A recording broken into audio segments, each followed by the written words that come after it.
impact that has on the JLP's big conference on Sunday. Adrian, thank you for your time. All right, we break now for the news at 7.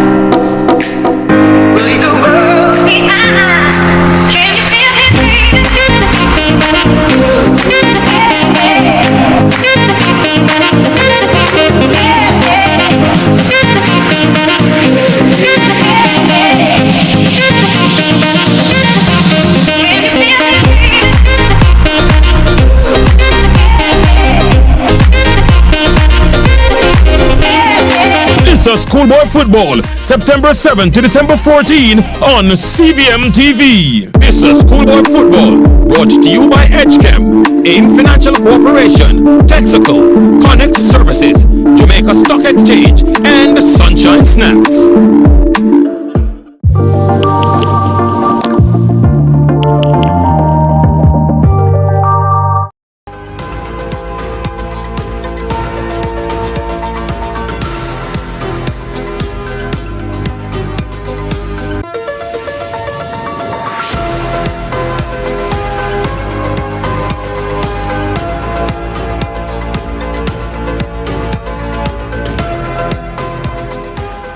It's Monday, November 25, 2024, a new week. This is CVM News at noon. I'm Ramon Gordon.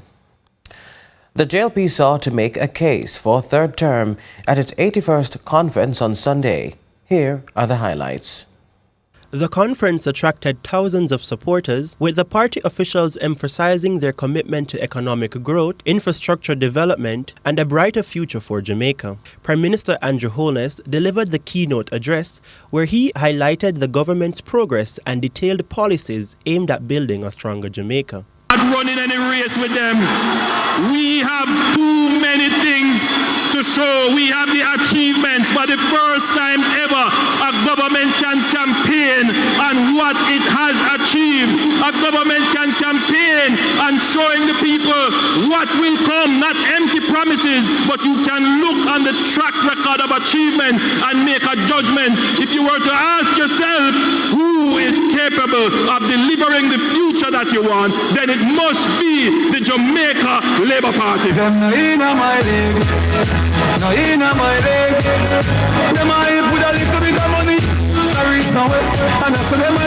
Speaking to an energized crowd at the National Arena, Prime Minister Andrew Holness highlighted the government's achievements while unveiling plans for continued economic and social progress. Chief among his announcements was the reduction of the general consumption tax on electricity, set to drop from 15% to 7% after the next budget in March 2025. I come here for action, and for strong action.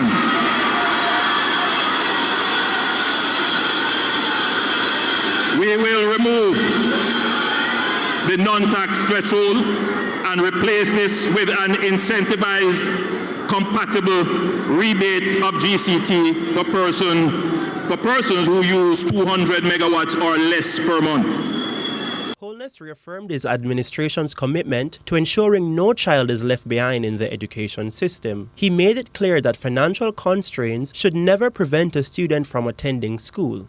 Addressing concerns around auxiliary fees, Holness also called for greater enforcement of laws deputizing education officers as truancy officers to identify and re-engage students who are not attending schools. The Prime Minister lauded the government's economic management, pointing to record low unemployment at 4.5% and 8 consecutive years without new taxes. He also reaffirmed the administration's focus on infrastructure development, job creation, and policies aimed at ensuring a prosperous future for all Jamaicans. A young nation, but as a people, we have been in a long struggle to secure our freedom, political independence, which we have done. Today's struggle is about achieving our economic independence. Our national hero, the Right Excellent Marcus Mosiah Garvey, believed in achieving economic independence. He said, Jamaica should become the headquarters of a great industrial, commercial, and cultural movement. We want to be able to employ our own people, to build up our own business, to create wealth for ourselves. Raheem White for CVM News. And the Jamaica Labour Party says it's serious about easing the cost of living. At the JLP's 81st conference, leader Andrew Holness announced plans to slash the general consumption tax on electricity from 15% to 7%.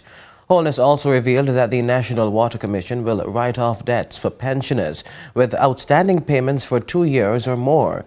Additionally, PATH beneficiaries and those disconnected for over 6 months could see discounts of 50% or more based on a needs assessment. Senior JLP member and Finance Minister Favour Williams assures that these measures will not derail Jamaica's economic progress.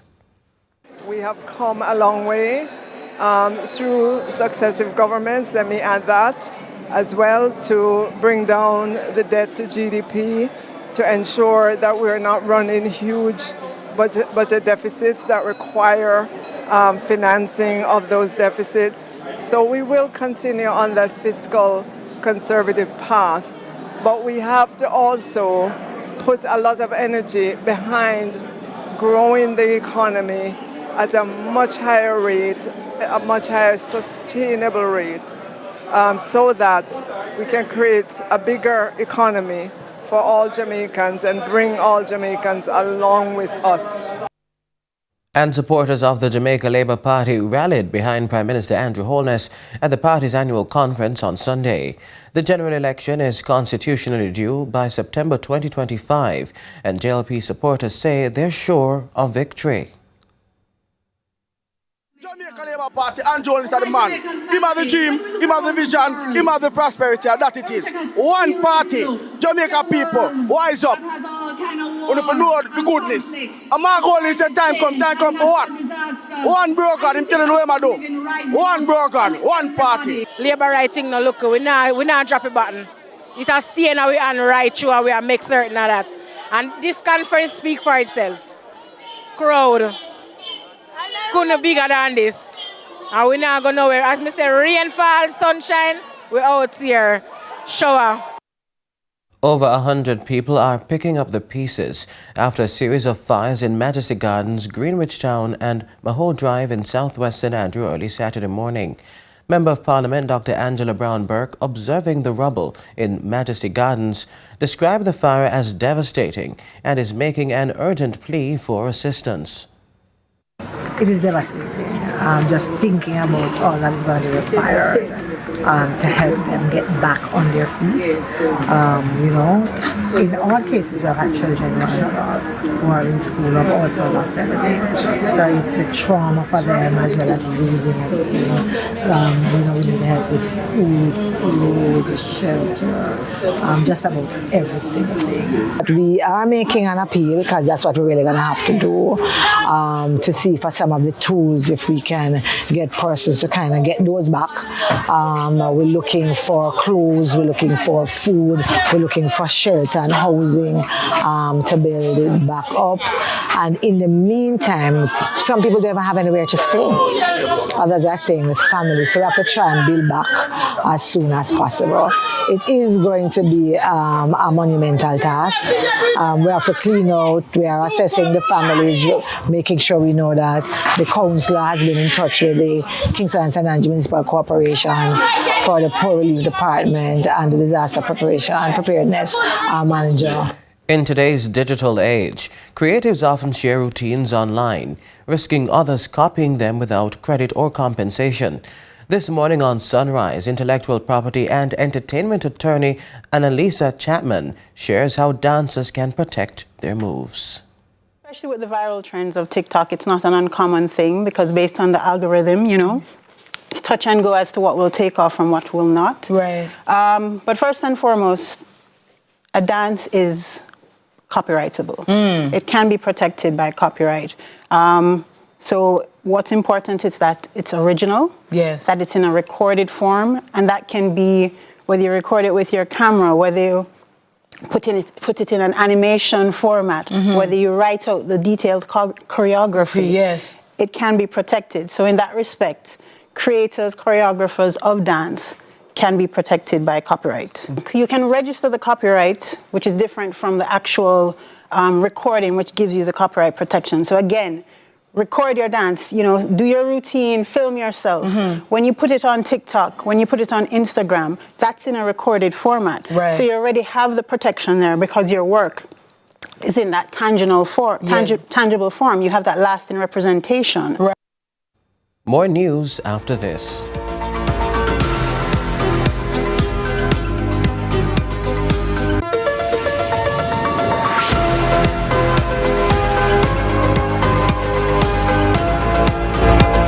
Family of Pharmacies, your trusted partner in health and wellness for over 30 years. With 8 convenient pharmacies across Eastern Jamaica. SuperMed Mall Pharmacy, SuperMed New Kingston, SuperMed Pepine, SuperMed Port Antonio Pharmacies 1 and 2, Claire's St. Mary, Lloyd's St. Thomas, and a convenient drive-through at our Hughenden location where you can get your medication without leaving your car. We're dedicated to providing you with the highest level of care. Experience the difference with SuperMed Family of Pharmacies. Super happy, super healthy. And you go, darling. Have a good day. Blessing. SuperMed. Stop buying expensive toner cartridges. Global Ink is now selling new factory direct generic toners. Remove factory seals, install and print. Engineered to work first time, every time. Certified for use in HB and Brother printers. Worry-free, affordable printing for your peace of mind. Money saved is money earned. We deliver island-wide. 754-7444 or 1-888-NEED-INK. Never run out of toner again. Global Ink. Hey girl, of course I'm at Mega Mart. Where else do you expect me to be? Girl, the prices here are ridiculously low. Anyway, look, I know you never asked, but I got me some meats, I got me vegetables, I also got me some juices, and then I stopped by the bakery, then I went by the pharmacy where I did a little banking, and girl, I am just so excited for tonight. Listen, Mega Mart has the best prices by far. Jackie.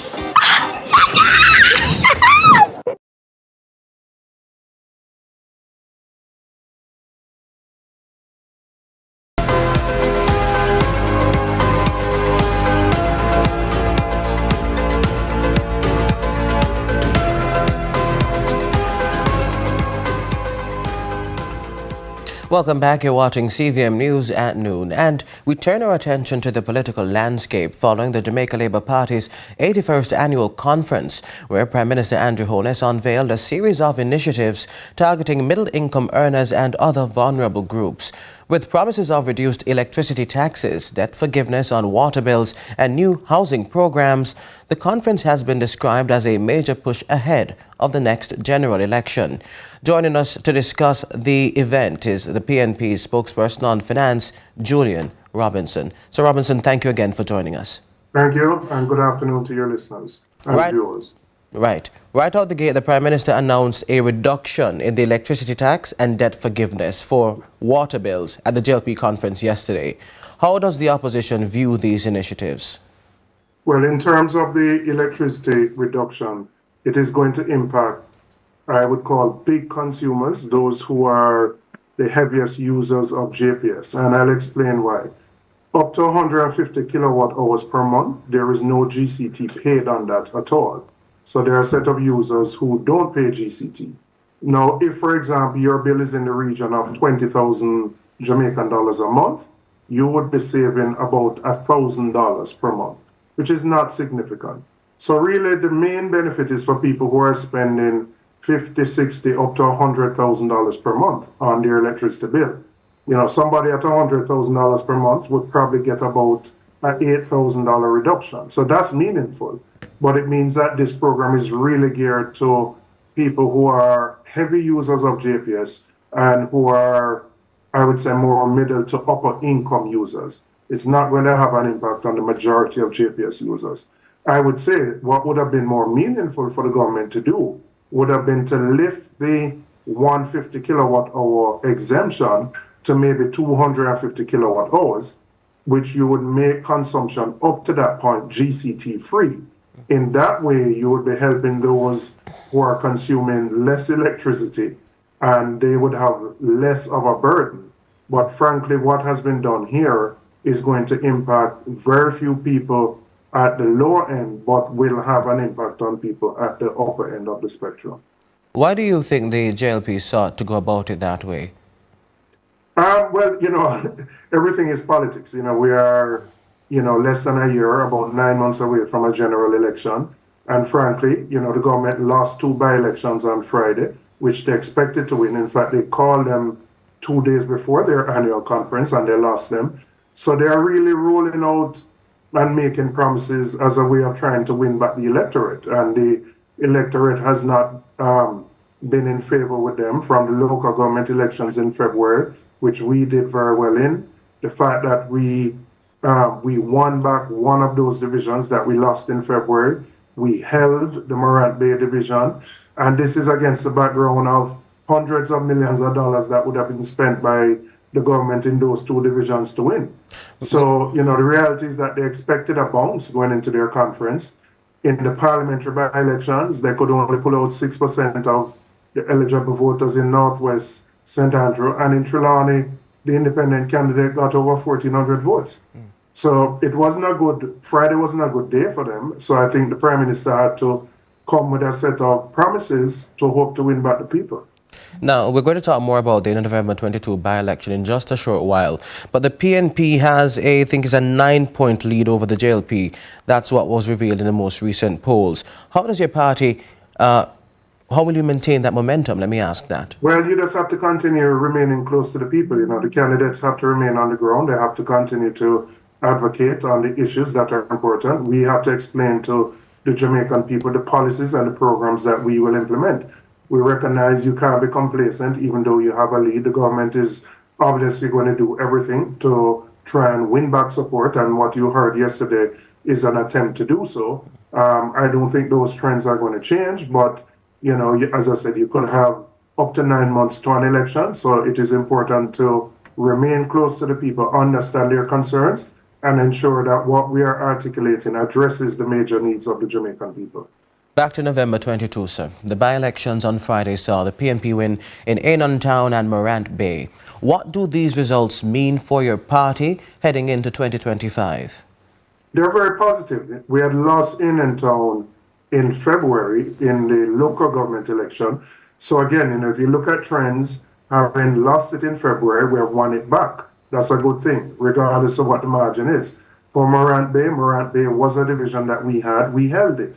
And I say that against the background of the level of resources that would have been pumped by the government into those 2 seats.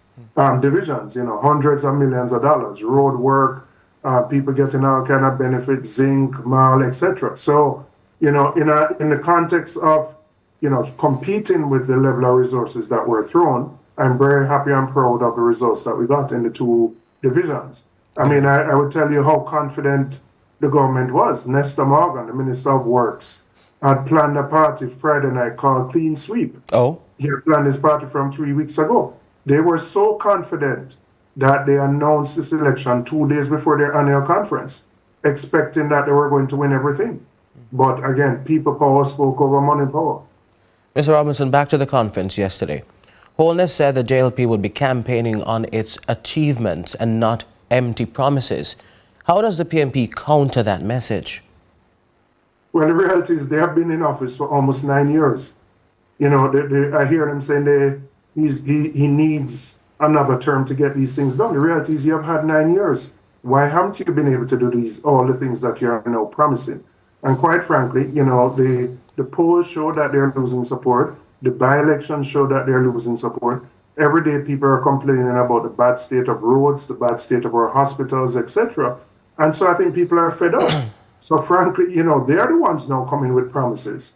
All these things the Prime Minister announced yesterday are things which are going to take place after April 1st, when the new financial year starts, 2025. They are 4 months out.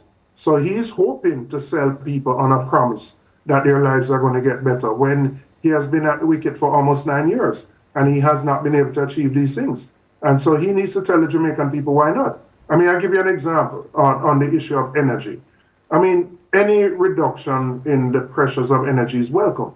But this is against the background of a government that has failed miserably to reduce the cost of energy. They have not introduced any new renewables into the grid. They have just completed a request for proposal and they have selected vendors. But for almost 9 years, you have done nothing to bring the cost of energy down. And now really at the 11th hour, on the eve of a general election, you're dangling a reduction in GCT as a way to win people back. Well, when you can't explain your failures in energy policy over that period.